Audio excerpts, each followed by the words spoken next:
Hey guys, so good evening. Ay, nako, nakatulog tayo. So good evening everybody. So welcome to my channel. And yes, today na naman kahit sinabi kong good evening. So tonight is our preparation day for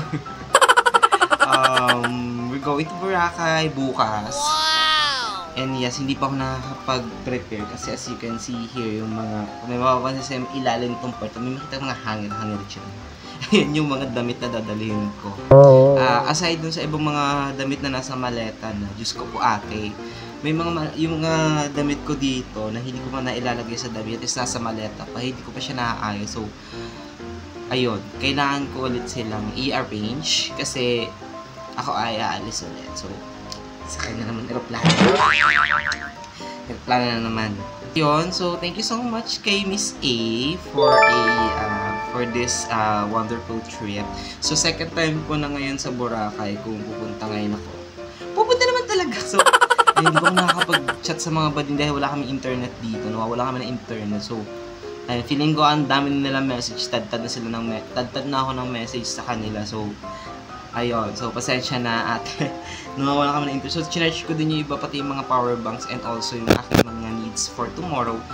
Yan, kasama na yung mga earphones, yung wireless earphones ko. So, ayun, preparing na ako dahil naka-idlip ako ante. As you can see, naka-idlip ako. So, medyo lutang ako kasi buti na lang nagkatok si mama kasi nasa, kalagitnaan ako ng mga lucid dreams ko. Lucid dreams, self lang. Nasa kalagitnaan ako ng mga panaginip ko. Nag-enjoy ako. So, ayan, let's start packing kasi ante, anong oras na bukas kasi ang flight namin is 12:45, something like that. Basta mga around 12, so dapat within 2 hours is nandoon na or mas maaga pa, so kailangan ko yun. And for sure, pag bukas ko nito ng internet ko mamaya doon sa kabilang bahay, tatad-tadin tayo ng message. So, ayun, let's pack kasi, Diyos ko ante, anong oras na. So, I'm gonna use my other mic kasi bumili ako ng other tripod. So, ay meron akong mic na binili. So, tatry ko siya. As in, ito na siya. O, yan o. Let's go! Let's go! Kasi, Diyos ko ate, ang oras no.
Ayan, we're here na and ayan, naka-on na yung mic natin. So, hello, mic check, mic check.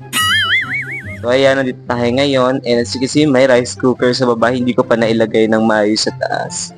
Dahil yung mga lamesa din namin dito, guys, is nailipat doon sa tindahan. So, ayun, may mga gamit na inilipat doon. Tapos, yung natira dito is itong upuan. Itong mahabang upuan na to, sa kabila to, nilipat lang. And then, yung, ano pa ba? Yung mga, ito bago lang tong desk chair na nabili ko dito sa online. So, ayun, let's start packing. So far, second time ko na makapunta ng Boracay and hindi ko alam kung anong gagawin ko or anong damit. Pero for sure, magagamit ko yung mga polos na binigay ni Ma'am si Chad. Ni Kuya Chad at saka ni Ma'am Shibral. Kasi, mahilig ako sa polo pag halimbawa ako ay naalis. So, nakaka-excite kasi kasama ko sila Jeko. So, medyo, hindi ko alam kung ano magiging reaction nila kasi ako, nung unang dating ko ng Boracay, tuwang-tuwa din ako kasi pag first time mo talagang mai-excite ka. So first time, talagang hindi mo mai-expect kasi maganda ang Boracay. Pero, ayun, I'm so excited to see Boracay, kung ano na ngayon ang kanyang itsura. Dahil, kailan ako nagpunta doon? Last 2022 Yun, 2022. Yun na biglaan din. So, binigla lang din ako ng friend kong si Dave. So, si Dave ngayon nasa Siargao. Siya ay nag-retreat. So, ayun. Na magagamit natin itong mga pinadala sa atin. Ang gagamitin ko dito is itong, so, unang-una is itong lock nito. So, use this sa airport. Sa airport ko siya gagamitin. So, ayun, maghahanda muna ako dito, guys, para at least maayos ko. So, ayun, ita-timelapse ko to para, timelapse ko to para mas makita ko ano yung mga ginagawa ko. Okay.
So, ayan. Ito yung mga dadalhin ko bukas. So, aking salamin sa mata. Of course, kasi medyo malabo yung aking mata.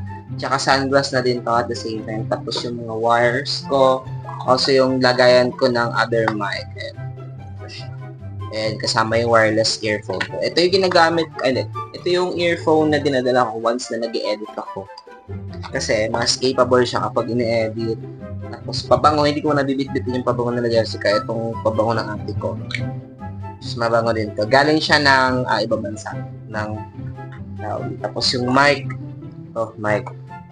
And yeah, itong powder na Dio. Kasi hindi na ako nag-deodorant gamit yung anak ko.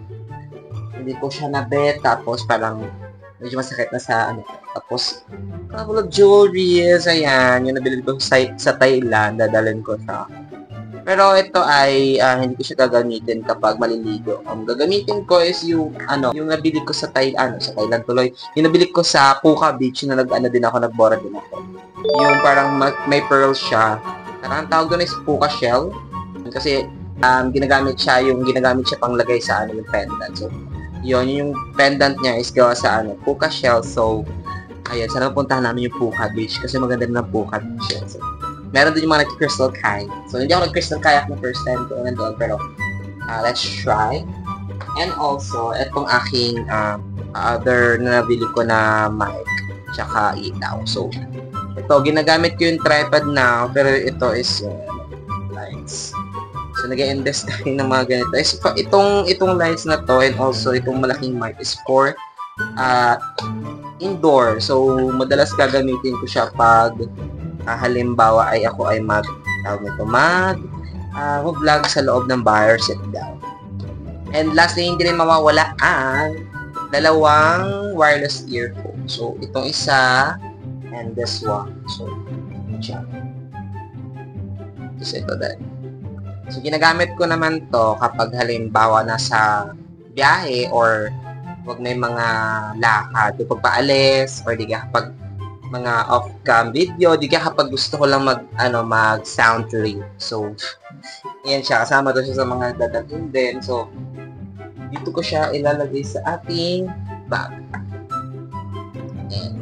Pero hindi ko alam kung saan part. Kasi kung dito, ayan, may lagayan siya. So, yung bag ko pala is may maliit na paka dito sa gilid. So, ayan, ito ko siya ilalagay. Pero unang-una dito is itong aking video. Gagamitin ko din to bukas bago ko umalis. So, ayun, I'm gonna use this. At the same time, ito rin pabango. So, ito ay ang pabango ko ito ay hindi siya abot ng ml. Magdat kasi ito eh. So, hindi siya abot ng Hindi siya maabot ng 100 ml. Hindi, sakto 100 ml, pero wala na siya. Dati ko siyang ginagamit nung hindi pa ako nabibigyan ng pabango. Pero, ayan. Lagyan natin siya dito. And, yan. Dito rin itong mga to eh. So, itong mga to is also here. Kasama na ibang mga, wireless. Tapos yung sapatos ko, feeling ko gagamitin. Pero yung chinelas ko muna nga ilalagay ko dito sa bag. So, nandito siya. And, this one is, dito yan siya sa akin. Hindi na nga ito, aabot ang 100 ml. Parang hindi ko alam kung ilan na ito. Siguro ito na lang siya kakonti. Kasi dati ko siyang ginagamit ito. Ayan, so, what else? And, ano ba? Hindi ko pa alam kasi feeling ko maglalagay ako ng damit, mga extra na damit. So, ayun. I'll update you guys once natapos na ako and, ayun, kung ano man yung mga kaganapan ng bukas is mag-update ako. So, bago kami umalis. So, I'll be back right away. So, to the kids. A few moments later. Ayan, so tapos na ako, guys. And, medyo init. So, ayun. Tapos ko na siyang ilagay lahat ng mga importanteng gamit sa aking maleta at the same time is, so yun na lang din, ang gagawin ko na lang bukas is maghahanda tapos mag-ready para umalis. So, ayun lang guys, medyo nainitan. Hindi ko nga alam ba't ang alinsangan ngayon sa Pinas. Diyos ko po, parang pinaparusa na nakapagod. And anyways, ayun lang guys. So, ito pa pala isa sa mga pagamitin ko bukas. So, ito yung nabili ko sa Puka Beach before when I was back in Boracay days ko. Tatlo siya actually, kasi 3 for 100 yung nabili ko. So, yung dalawa, hindi, 4 yun eh, kasi yung isa binili ko ng parang single, tapos yung 3 pinasalubong ko. So, hindi ko alam kung nasaan na yung iba, pero nasa mga kapatid Kaz. And ito yung akin, ayan. So, ito yung pinaka-remembrance ko sa Boracay.